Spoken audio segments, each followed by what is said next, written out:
Listen up, because what's about to blow up at Hollis Hall is gonna shake the entire NFL. We've got an all-pro defender beefing with his team and practically drooling over our quarterback, sending not-so-subtle signals straight to Chicago. There's another elite edge rusher on the market who might be even more gettable, and he'd wreck the NFC North. But while we're talking about adding firepower, one of our highest-paid receivers just got roasted on national TV by Stephen A. Smith, and the trade rumors are heating up fast. This ain't a coincidence. This is the most explosive offseason we've had in years. Stick around to the end, every second matters. Smash that like button, hit subscribe, and get ready for what's coming. Look, I don't know about you, but when an all-pro defender starts hyping up your quarterback the way Maxx Crosby just did with Caleb Williams, something's up. And I'm not talking about a casual hallway compliment. I'm talking about a dude who's fed up, frustrated, and clearly looking for a way out of Vegas. Let me lay it out for you. Maxx Crosby, 5-time Pro Bowler. The heart and soul of that Raiders defense just had a serious falling out with his team. The Raiders put him on IR, and according to Jay Glazer from Fox Sports, Crosby straight up walked out of the building. When he heard the news, you think that's normal? I'm telling you right now it's not. That's a player who's done. Now here's where it gets real interesting. On his podcast, The Rush with Maxx Crosby, on January 20th, this man couldn't hold back his excitement talking about our quarterback, about Caleb Williams. Here's what he said about that play against the Rams in the divisional round. That was one of the craziest plays I've ever seen, literally ever. When he started running straight backwards, I thought it was over, and then this dude launches it from the 40 over the defenders. Let me ask you this, when's the last time you heard an all-pro defender talk like that about a quarterback who's not even on his team? I think Crosby's sending a message, and that message is aimed straight at Hollis Hall. Let's dig deeper. Crosby's sick of the quarterback carousel in Vegas. He's watched Derek Carr, Jimmy Garoppolo, Aidan O'Connell, Gardner Minshew come and go. The guy wants stability. He wants a quarterback who can make the impossible happen, and he just watched Caleb do exactly that in the biggest moment of the season. Trade proposals are already floating around. One has Crosby coming to Chicago in exchange for DJ Moore, a first-rounder in 2026, a fifth in 2026, and a second in 2027. Another sends him to Baltimore, a third to Washington. But when Ryan Poles was asked about Crosby in the end-of-season presser, did you see that smile? That I don't know with that look. I'm telling you something's cooking. Just picture this for a second. Maxx Crosby on one side, Montez Sweat on the other. In Dennis Allen's defensive scheme, you think Jordan Love's sleeping easy, knowing he's got to face that twice a year. You think Jared Goff's gonna have time in the pocket? You're out of your mind if you do. Crosby's 28. He's in his prime. He's posted 17.5 sacks in back-to-back seasons. He's a vocal leader. He's exactly the kind of player this city respects. A relentless worker who leaves it all on the field every Sunday. That's Chicago. That's who we are. And you know what else? Crosby's not just a pass rusher. He's a complete player. He can stop the run. He can drop into short zones. He can bring pressure from anywhere on the line. That's the kind of versatility Dennis Allen needs to run his vision. But here's the reality. The Raiders aren't giving him away. They're gonna want a serious package. And Poles has to decide if he's willing to pay that price. We've got the resources. We've got picks. We've got players Vegas might want. The question is, are we ready to go all in? I think we are. I think after seeing what Caleb can do, after watching this defense rack up 33 takeaways but still finish 29th overall, Poles knows we need elite pass rush. And Crosby is exactly that. Think about it. We went heavy on offense. Last year, we brought in Keenan Allen. We brought in D'Andre Swift. We gave Caleb the weapons. It worked. Now it's time to balance the scales. It's time to give Dennis Allen the pieces to build a championship defense, and Crosby wants to come. That's the key. He's not a guy we have to convince. He's already sold on Caleb Williams. He's already sold on what we're building. That's huge. You think it's a coincidence that right after our season ends, after the whole country sees what Caleb can do, Crosby goes public with the praise? I'm telling you, there are no coincidences in the NFL. There are messages, and Crosby just sent a loud one. If that caught you off guard, wait till you hear this, because while everyone's focused on Crosby, there's another name on the market who might be even more realistic. And that name is Trey Hendrickson. Pro Football Focus just linked the Bears to the Bengals all-pro edge rusher, and I'm telling you this makes more sense than you think. Let me break it down. Yeah, Hendrickson's coming off an injury-shortened season. A hip issue ended his year, but before that, the dude was dominating. PFF gave him an 89.4 grade, elite, top of the top at his position. And get this, in the last 3 seasons, he's top 5 among edge rushers in true pass rush. Grade, 92.5. Those numbers don't lie. Here's what's got me hyped. Hendrickson's posted 17.5 sacks in back-to-back seasons.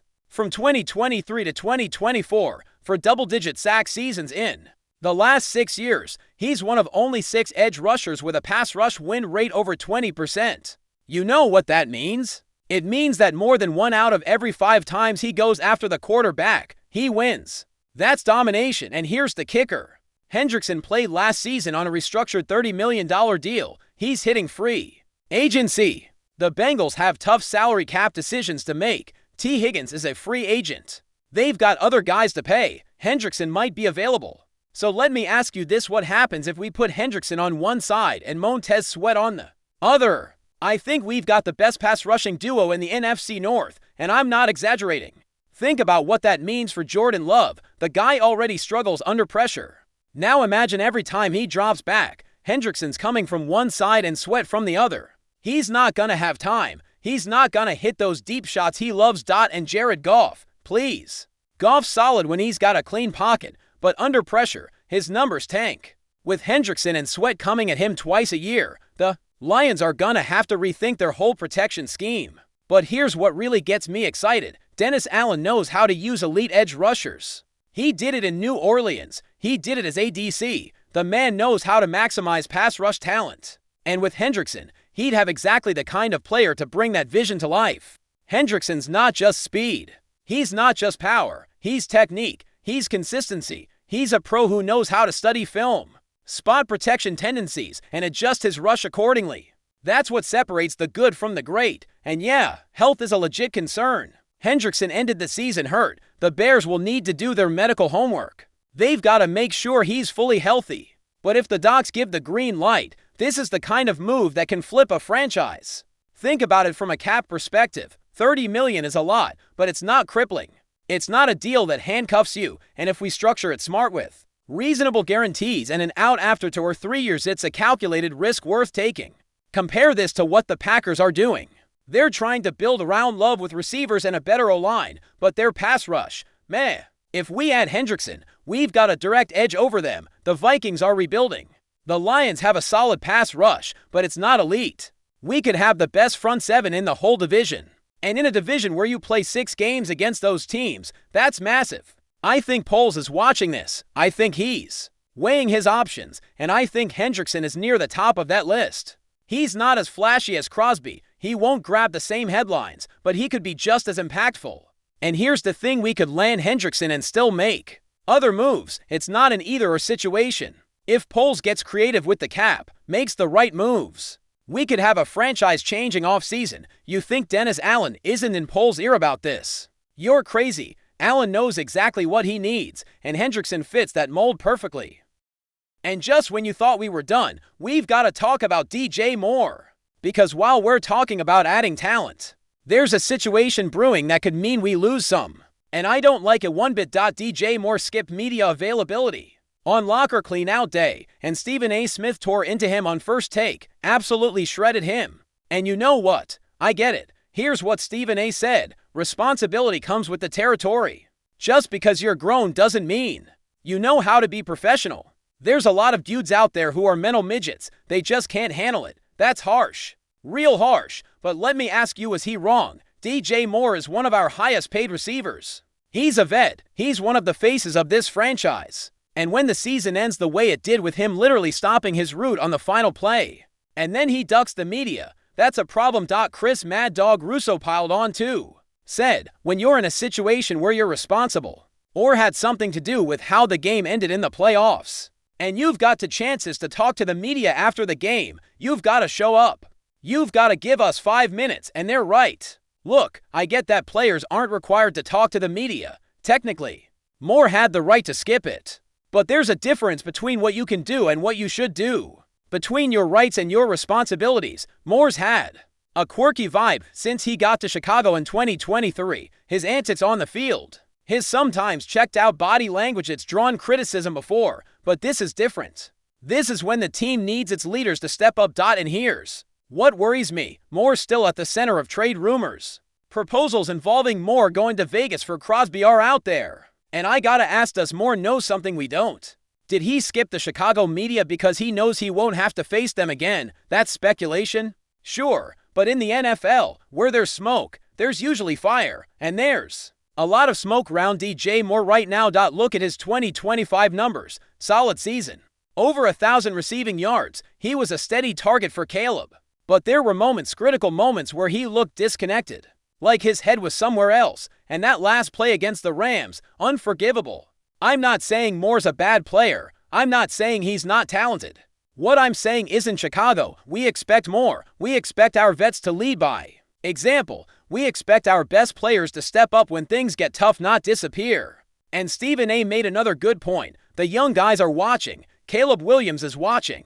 Rome Odunze is watching. When they see a vet duck accountability, what message does that send? I'll tell you, it sends the wrong one. Now, let's be fair. We don't know the whole story. We don't know what was going on in Moore's head.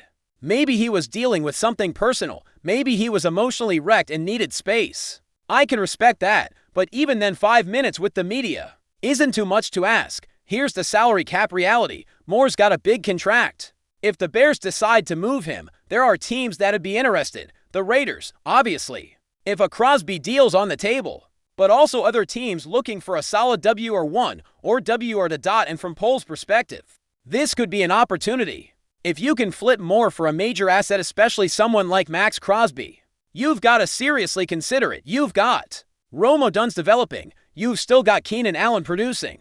You can find receivers in the draft or free agency. But here's my concern. If we move Moore and don't get proper value back, we hurt ourselves. When he's locked in, when he's focused, Moore is elite. He can win one-on-ones. He can make plays after the catch. He's exactly the kind of weapon a young QB needs. I think Poles is going to have some tough conversations with Moore this offseason. He's going to have to figure out if Moore's still committed to what we're building here, and Moore's gonna have to decide if he wants to be part of something special in Chicago or if he's ready to move on. The media drama doesn't help. Now Moore's got a negative narrative following him. National Voice is questioning his professionalism. That affects his value. That affects how other teams see him. And that could impact what we get back if we trade him. You think this is how we wanted the season to end? With one of our top receivers getting dragged on national TV? I'm telling you, no way. But here we are, and now we've got to deal with it. So let me break it all down for you. We've got Maxx Crosby basically begging to come to Chicago. We've got Trey Hendrickson hitting free agency as a perfect fallback. And we've got DJ Moore stirring up drama right when we need unity. Let me ask you this about Crosby. Are you willing to pay the price to land an elite pass rusher who's already sold on Caleb Williams? Because I think we should. I think this is the time to go all in. And about Hendrickson, if we can't get Crosby, are you comfortable betting $30 million on a guy coming off injury? But who's been consistently dominant? I think with the right medical check, it's a risk worth taking. And DJ Moore, do you want him to stay? Or do you think we should move him while he still has value? Because I'm telling you, his situation is going to shape a lot of what happens this off-season. Look, I know some of you are gonna disagree with me. Some of you think I'm being too hard on Moore. Others think I'm too hyped on Crosby or Hendrickson. And that's fine. That's what makes this community special. We can have different takes. But we all want the same thing, to see the Bears win. But here's what's not up for debate. It's a fact. We need to upgrade our pass rush. We finished 29th in total defense. That's not acceptable. Not with the goals we have. Not with the quarterback we have. Dennis Allen needs weapons. And Poles has to get them. This offseason is going to define the next era of Chicago Bears football. The moves we make now will decide if we're real contenders or just another team that almost made it. And I don't know about you, but I'm tired of almost. I'm tired of potential. I want results. And you know what? I think Poles is tired too. I think he saw what Caleb can do. He saw how close this team is. And I think he's ready to make the moves to take us to the next level.